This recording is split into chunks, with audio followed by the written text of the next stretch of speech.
Assalamualaikum warahmatullahi wabarakatuh. Berjumpa lagi bersama saya di channel ini. Di video kali ini saya akan membahas salah satu topik miskonsepsi pada pembelajaran kimia yang sering dialami oleh siswa, yaitu pada topik kesetimbangan kimia. Jurnal yang saya dapatkan berasal dari jurnal Chemistry Education Research and Practice dengan judul Determination of Students' Alternative Conceptions about Chemical Equilibrium, a Review of Research and the Case of Turkey. Jurnal ini ditulis oleh Osman pada tahun 2008 dengan mengambil penelitian empiris yang ada di Turki.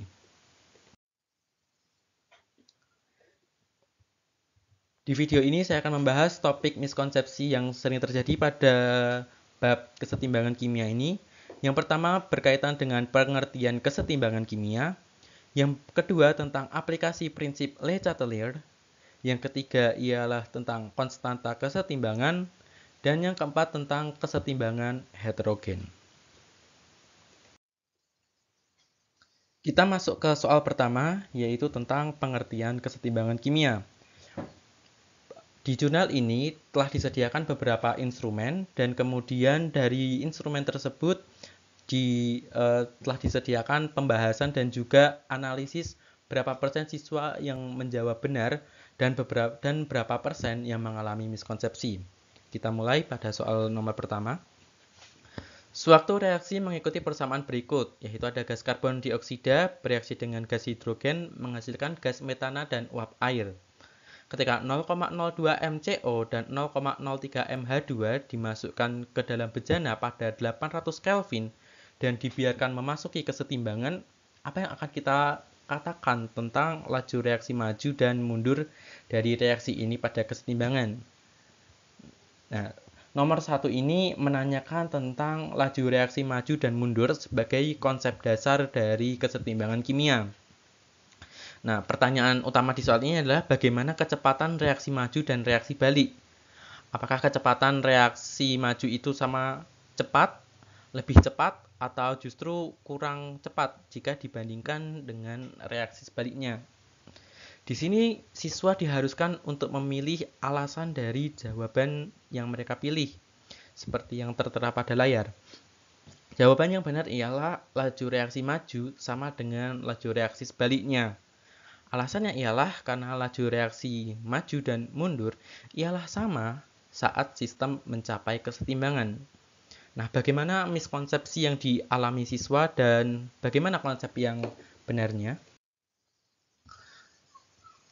Miskonsepsi yang terjadi. Yang pertama, dalam penelitian ini 32,2% siswa percaya bahwa reaksi maju itu selesai terlebih dahulu sebelum reaksi balik dimulai. Maksudnya ialah semua reaktan habis terlebih dahulu, lalu kemudian baru terjadi reaksi balik. Faktanya ialah pada awal proses reaksi dua arah, terjadi reaksi maju yang menyebabkan zat produk bertambah. Sesaat setelah produk terbentuk, terjadi reaksi sebaliknya, yaitu pembentukan zat reaktan dan produk pada saat yang sama. Miskonsepsi kedua, 26,6% dari mereka percaya bahwa laju reaksi maju lebih besar daripada kecepatan reaksi balik sebelum dan sesudah kesetimbangan. Siswa percaya bahwa setelah reaksi dimulai, laju reaksi maju meningkat seiring waktu dan laju reaksi balik menurun sampai dengan kesetimbangan tercapai. Nah, temuan ini menunjukkan bahwa siswa belum memiliki pemahaman yang tepat tentang kesetaraan laju reaksi maju dan mundur pada kesetimbangan. Faktanya, kesetimbangan tercapai ketika laju reaksi ke arah produk maupun dengan ke arah reaktan itu sama, serta konsentrasi reaktan dan produk itu tidak berubah. Miskonsepsi selanjutnya ialah 42,2% dari mereka percaya bahwa reaksi kesetimbangan berlangsung sampai reaktan habis.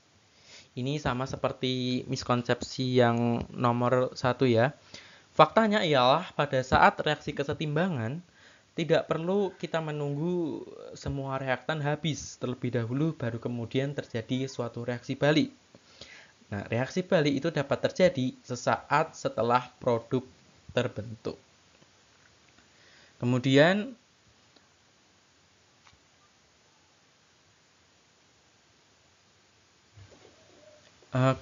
miskonsepsi selanjutnya ialah 45,5% dari mereka percaya bahwa tidak ada reaksi yang terjadi pada saat kesetimbangan. Nah, ini dialami oleh 45,5% dari mereka, jumlah yang cukup banyak. Faktanya, pada saat kesetimbangan terjadi reaksi dua arah atau kita dapat menyebutnya sebagai reaksi reversible. Reaktan diubah menjadi produk dan produk dapat diubah menjadi reaktan dengan kecepatan yang sama. Itulah yang terjadi pada saat reaksi mencapai kesetimbangan. Dan miskonsepsi yang terakhir yang dialami oleh 23,3% siswa yang mengatakan bahwa konsentrasi reaktan dan produk itu menjadi sama saat kesetimbangan. Nah, miskonsepsi ini mungkin dapat dihasilkan dari penjelasan keadaan kesetimbangan. Ketika kita menjelaskan di kelas, kita akan menjelaskan kepada siswa bahwa kesetimbangan dinamis terjadi ketika laju reaksi maju dan mundur itu menjadi sama dan tidak ada perubahan konsentrasi yang lebih lanjut.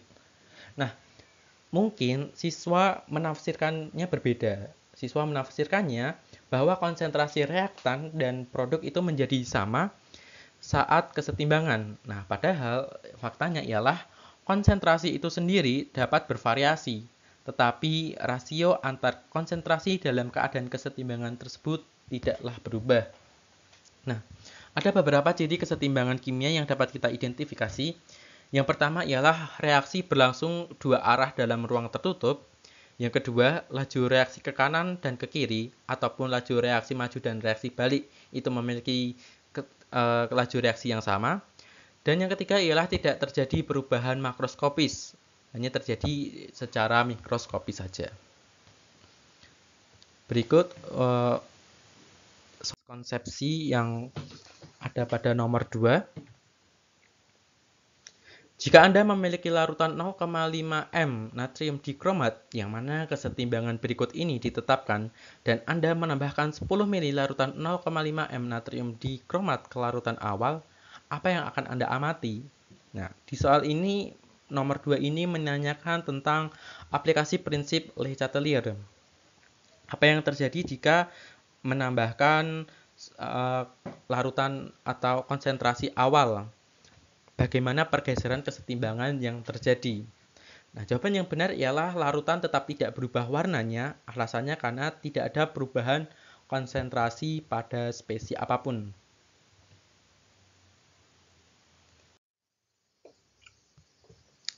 Nah, ini adalah dua miskonsepsi alternatif yang ditemukan.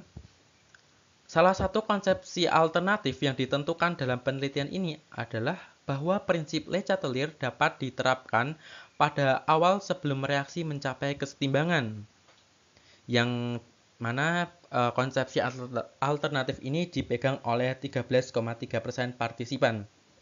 Nah, alasan dari miskonsepsi ini adalah kemungkinan ialah siswa menggunakan hukum Le Chatelier secara berlebihan, karena mereka menerapkannya dalam memprediksi evolusi sistem zat awal sebelum sistem mencapai kesetimbangan kimia. Namun faktanya ialah prinsip ini hanya dapat digunakan saat sistem berada pada kesetimbangan. Kemudian pada miskonsepsi kedua, ketika zat ditambahkan ke campuran, kesetimbangan bergeser ke sisi penambahan. Nah, ini dialami oleh 12,2% siswa. Hal ini tentu menunjukkan sebuah kekeliruan ide yang dimiliki oleh siswa, karena konsep yang benar ialah kesetimbangan akan bergeser ke spesies yang menjadi kekurangan. Selanjutnya, pada subtopik konstanta kesetimbangan, instrumennya sebagai berikut. Perhatikan reaksi gas hidrogen dengan gas yodium berikut. Misalkan kita memiliki campuran H2 dan I2 pada 700 Kelvin dengan konsentrasi awal H2 ialah 0,1 m dan I2 ialah 0,2 m. ketika sistem mencapai kesetimbangan, nilai konstanta kesetimbangan menjadi 57. Jika konsentrasi awal adalah 0,3 mH2 dan 3 Mi2, berapakah nilai konstanta kesetimbangan ketika sistem mencapai kesetimbangan? Nah, ini kita bisa menentukan apakah nilai dari KEQ itu meningkat, menurun, atau tetap sama. Nah, soal ini menanyakan tentang pengaruh konsentrasi reaktan dan produk yang memengaruhi nilai konstanta kesetimbangan. Jawaban yang benar dari soal ini ialah nilai konstanta kesetimbangan tetap sama. Alasannya adalah karena nilai konstanta kesetimbangan tidak bergantung pada konsentrasi reaktan awal. Nah, bagaimana miskonsepsi yang dialami siswa pada soal berikut? Miskonsepsi yang pertama ialah 11,1% siswa percaya bahwa nilai KEQ atau nilai konstanta kesetimbangan berubah dengan jumlah reaktan atau produk yang ada. Faktanya, nilai dari konstanta kesetimbangan untuk suatu reaksi adalah sama selama suhu dari reaksi tersebut tidaklah berubah. Pada miskonsepsi yang kedua, para siswa juga berpikir bahwa nilai konstanta kesetimbangan bergantung pada konsentrasi dan perubahan jumlah reaktan atau produk yang ada. Nah, faktanya ialah nilai konstanta kesetimbangan tidak bergantung pada nilai konsentrasi reaktan awal.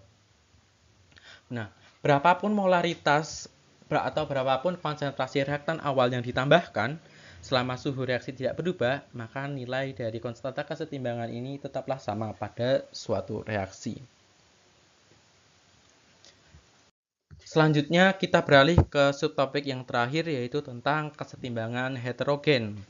Nah, pada instrumen ini soal ini menanyakan tentang pergeseran kesetimbangan pada sistem kesetimbangan heterogen. CaCO3 terurai membentuk CaO dan CO2 menurut persamaan berikut. Setelah sistem mencapai kesetimbangan, padatan CaCO3 ditambahkan kecampuran kesetimbangan. Apa yang akan terjadi dengan konsentrasi karbon dioksida setelah penambahan? Apakah meningkat, menurun, atau tetap tidak berubah? Nah, jawaban yang benar adalah konsentrasi karbon dioksida setelah penambahan tidak berubah.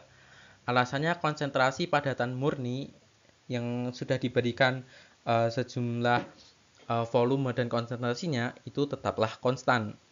Nah, bagaimana miskonsepsi yang terjadi pada siswa dalam instrumen ini? Dalam soal ini, siswa itu ditanyai tentang efek penambahan CaCO3 dan CaO secara terpisah ke wadah tertutup pada saat kesetimbangan. Nah, terkait dengan instrumen soal ini, dua konsepsi alternatif telah teridentifikasi. Ini ya, miskonsepsi yang pertama.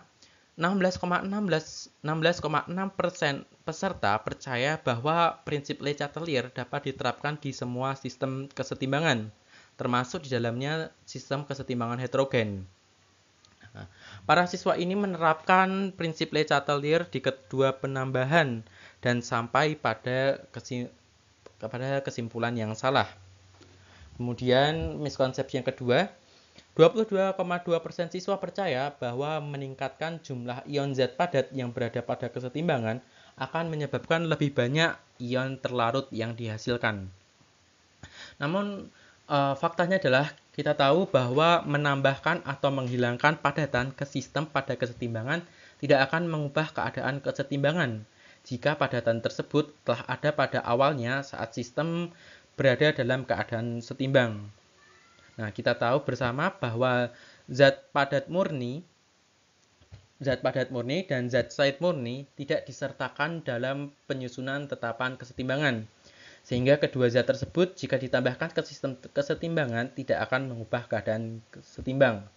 Nah, asas Le Chatelier tentang pergeseran kesetimbangan akibat perubahan konsentrasi tidak berlaku pada keadaan ini. Nah, selanjutnya kita dapat mengambil kesimpulan dari 4 subtopik yang telah dibahas pada video ini. Itu tentang pengertian kesetimbangan kimia. Kesetimbangan tercapai ketika laju reaksi ke arah produk sama dengan laju reaksi ke arah reaktan, serta konsentrasi reaktan dan produk itu tidak berubah. Kemudian tentang aplikasi prinsip Le Chatelier. Prinsip Le Chatelier hanya dapat diterapkan pada reaksi dalam keadaan kesetimbangan. Kemudian pada subtopik konstanta kesetimbangan, nilai KEQ atau nilai konstanta kesetimbangan untuk suatu reaksi itu selalu sama nilainya selama suhu reaksi itu tidak diubah. Kemudian pada subtopik kesetimbangan heterogen, menambahkan atau mengurangi zat berfase padat ke sistem pada kesetimbangan tidak mengubah keadaan kesetimbangan. Nah, demikian tadi paparan saya tentang beberapa contoh miskonsepsi siswa pada materi kesetimbangan kimia. Semoga video tadi dapat menghindarkan kita sebagai pendidik dari miskonsepsi yang mungkin kita sendiri juga mengalami miskonsepsi tersebut. Dan yang utama pula ialah semoga kita dapat terus meningkatkan awareness atau rasa awas kita tentang miskonsepsi yang dapat kita alami juga. Nah, kita sebagai calon pendidik dituntut untuk terus belajar dan memperbaiki dan memperbarui ilmu pengetahuan yang kita miliki. Karena kita adalah pendidik yang memegang prinsip long life learning dan pendidikan sepanjang hayat. Menuntut ilmu dari buayan hingga ke liang lahat. Thank you for watching. I'll see you on the next video. Terima kasih.